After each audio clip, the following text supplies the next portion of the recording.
Would you like to be the President of the United States? I really don't believe I would run it, but I would like to see somebody as the president who could do the job, and there are very capable people in this country.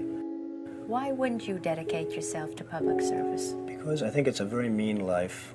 I would love and I would dedicate my life to this country, but I see it as being a mean life, and I also see it as somebody with strong views and somebody with the kind of views that are maybe a little bit unpopular, which may be right, but may be unpopular, wouldn't necessarily have a chance of getting elected against somebody with no great brain but a big smile.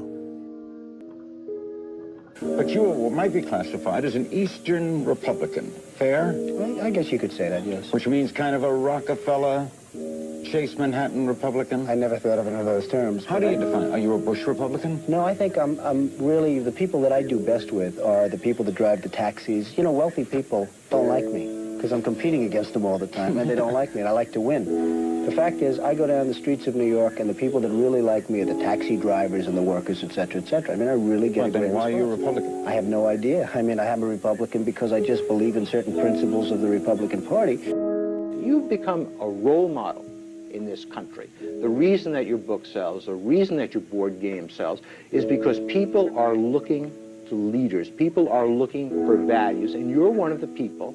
And it's no, you may dismiss it, but people are talking about, you know, Donald Trump for president. What they're really talking about is Donald Trump, show us the way. Well, be the true white hat.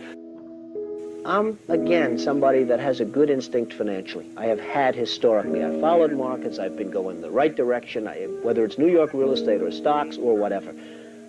I know from a common sense financial standpoint that something has to burst. When a country is losing billions and billions and billions of dollars a year, and when other countries are making hundreds of billions of dollars, something is going to burst, and it's going to start here. I know it. It's a question of when. To me, it's not a question if, it's a question of when. And unless we're going to solve our problem, and the problem is caused by our allies, unless we're going to solve that problem, this country is in very, very big trouble. And I'm not talking recession kind of trouble, I'm talking depression kind of trouble. Would you really like to take over and run the country as you have run your organization? I would much prefer that somebody else do it. I just don't know if the somebody else is there. I don't know if we have the kind of advocate that you need. We need major surgery. This country needs major surgery. Are you the surgeon? I think I do a fantastic job, but I really would prefer not doing it. Are you saying you will take it only if drafted? No, I'm not saying that. I'm saying that I hope that somebody comes along who can be an advocate, and I think that somebody will be so popular, But you haven't seen it. He or she will be the most, but I don't see it now. I wish that person were there. But I deal with foreigners all the time. I deal with foreign leaders all the time. I know many of the foreign leaders probably better than a lot of the so-called candidates that are running on the Republican and Democratic tickets. I think I'd get along very well with them, and I think you'd have a lot less gridlock in Washington if I decide to do this and if I won. You know, nobody talks about the soldiers that are coming back with no arms and no legs. And I saw at Mar-a-Lago on Mondays, I make Mar-a-Lago my club that you know about. In Palm Beach. I make that twice now. On a Monday, I let returning Iraqi injured soldiers come to the premises. The most beautiful people I've ever seen, but they're missing arms and legs. They're with their wives, sometimes they're with their girlfriends, and the tears are coming down the faces of these people.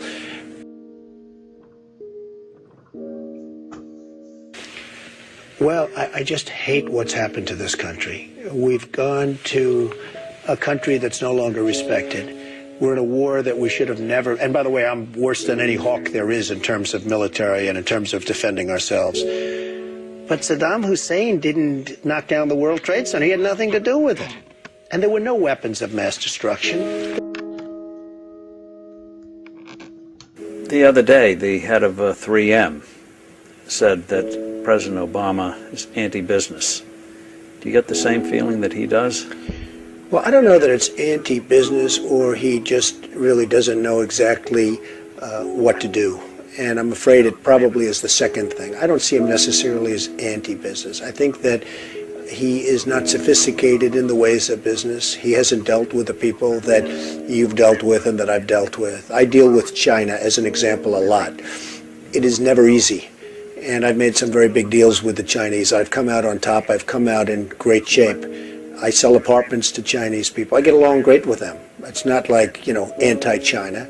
I just think it's ridiculous that we allow them to do what they're doing to this country with the manipulation of the currency that you write about and understand, and all of the other things that they do. And frankly, if I were them and if I could get away with it, I take my hat off to them, frankly. They do get away with it. Any politician, do you think, has the pulse? Anyone running for president has the pulse of what you know about the economy? Well, the biggest problem is something I never hear about. I told you about it once. Every time they lower interest rates, the cartel, because I call it a cartel, right, the illegal monopoly raises oil prices, okay? So the monopoly, because that's all it is, it's a total illegal monopoly.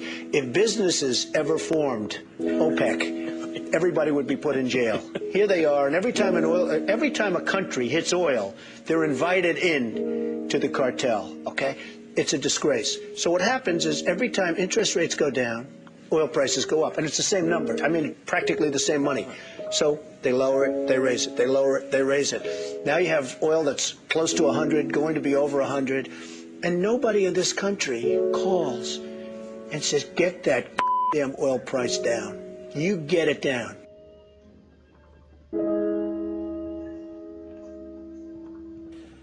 But I have to tell you that our country is in serious, serious trouble. We owe $17 trillion on debt. How do you pay off $17 trillion? Nobody ever heard the expression a number of years ago. The word trillion. We have debt that's beyond belief. We have deficits that nobody can even comprehend. China, which I've been talking about for the last 5 years, yesterday, right in our face, they just devalued their currency. Now, for those that don't understand devaluation, what they're basically doing is saying, we're really ripping you big league. Nobody's ever done it better than us, but now we're going to really do it again. And the reason they did it, and everybody was surprised by it, was because our leadership is so weak and so pathetic that they can get away with it. And believe me, they're taking our jobs, and they're taking a big league. And China's not the only one. You look at other countries, they're all doing the same thing. They have no respect for our leader, and frankly, they have no respect any longer for our great country.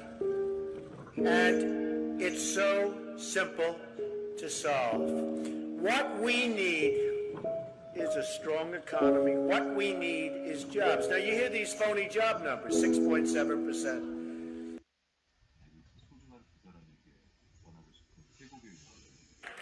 Our country is in serious trouble. We don't have victories anymore. We used to have victories, but we don't have them. When was the last time anybody saw us beating, let's say, China in a trade deal? They kill us. I beat China all the time. All the time. When did we beat Japan at anything? They send their cars over by the millions. And what do? When was the last time you saw a Chevrolet in Tokyo? It doesn't exist, folks. They beat us all the time. When do we beat Mexico at the border? They're laughing at us, at our stupidity. And now they're beating us economically. They are not our friend, believe me. But they're killing us economically. The U.S. has become a dumping ground for everybody else's problems. Thank you. It's true. Islamic terrorism is eating up large portions of the Middle East. They become rich. I'm in competition with them. They just built a hotel in Syria. Can you believe this? They built a hotel. When I have to build a hotel, I pay interest. They don't have to pay interest because they took the oil that when we left Iraq, I said we should have taken. So now ISIS has the oil. And what they don't have, Iran has.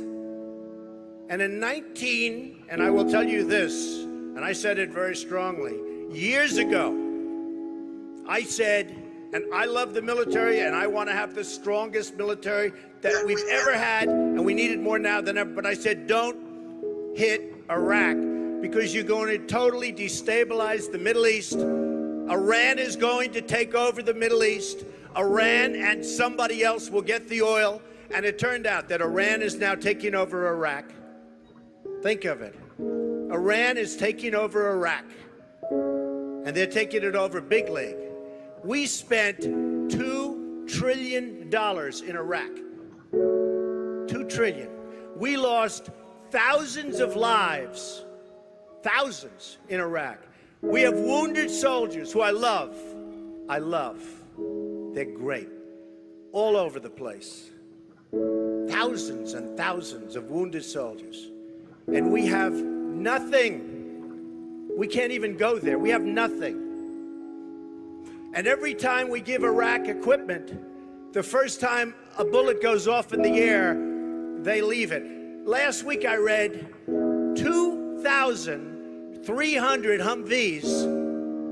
These are big vehicles were left behind for the enemy. 2,000, you would say maybe 2, maybe 4, 2,300 sophisticated vehicles they ran, and the enemy took them. You're right.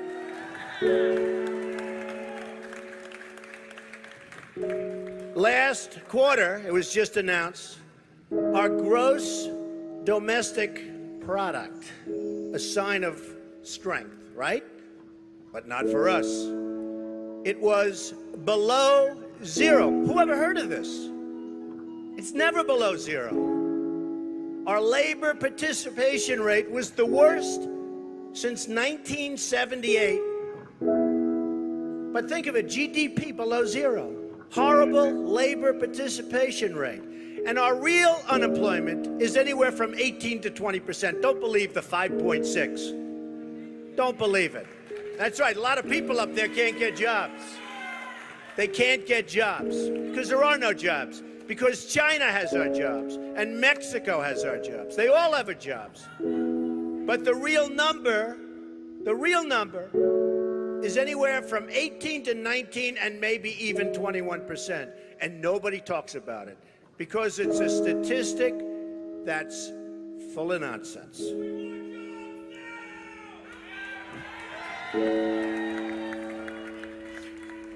Our enemies are getting stronger and stronger by the day, and we as a country are getting weaker. Even our nuclear arsenal doesn't work. It came out recently.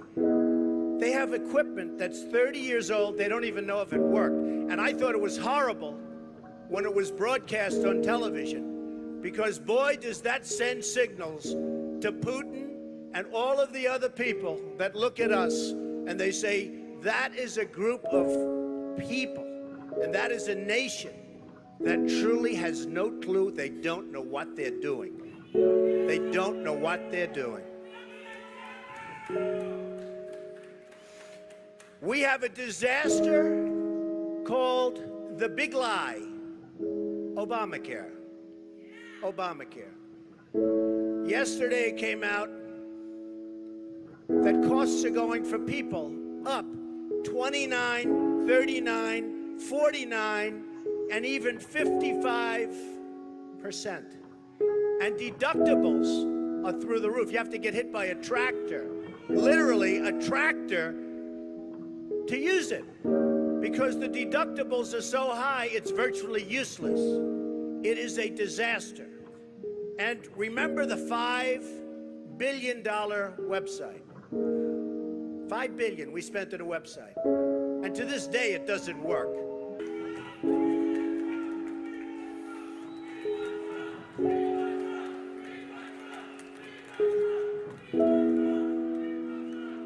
Well, you need somebody, because politicians are all talk, no action. Nothing's going to get done. They will not bring us, believe me, to the promised land. They will not.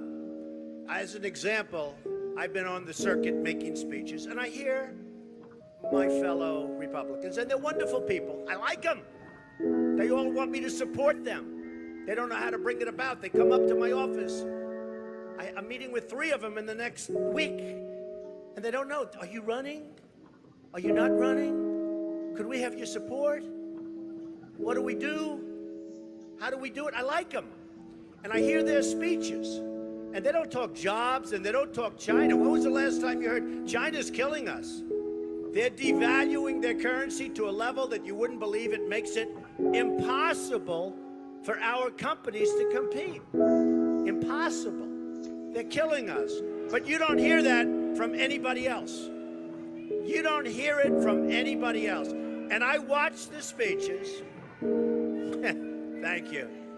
I watch the speeches of these people, and they say, the sun will rise, the moon will set, all sorts of wonderful things will happen. And people are saying, what's going on? I just want a job. Just get me a job. I don't need the rhetoric. I want a job. And that's what's happening. And it's going to get worse, because remember, Obamacare really kicks in 2016. Really big league.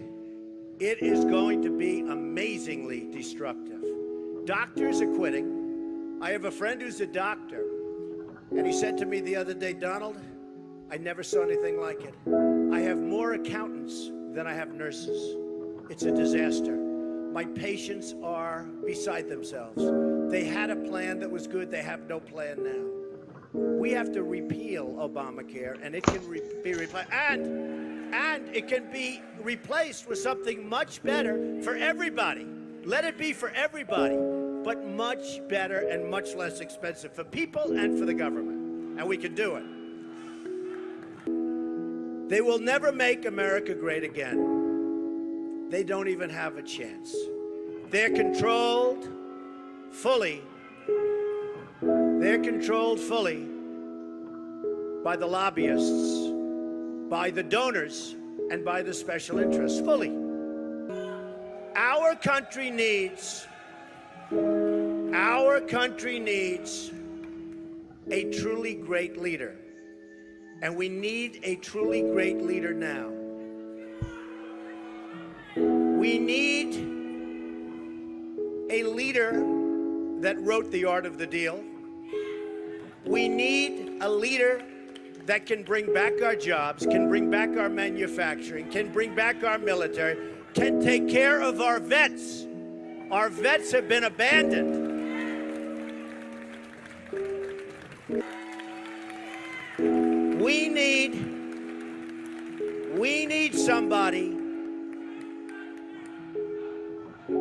We need somebody that literally will take this country and make it great again. We can do that. Ladies and gentlemen, I am officially running for President of the United States, and we are going to make our country great again.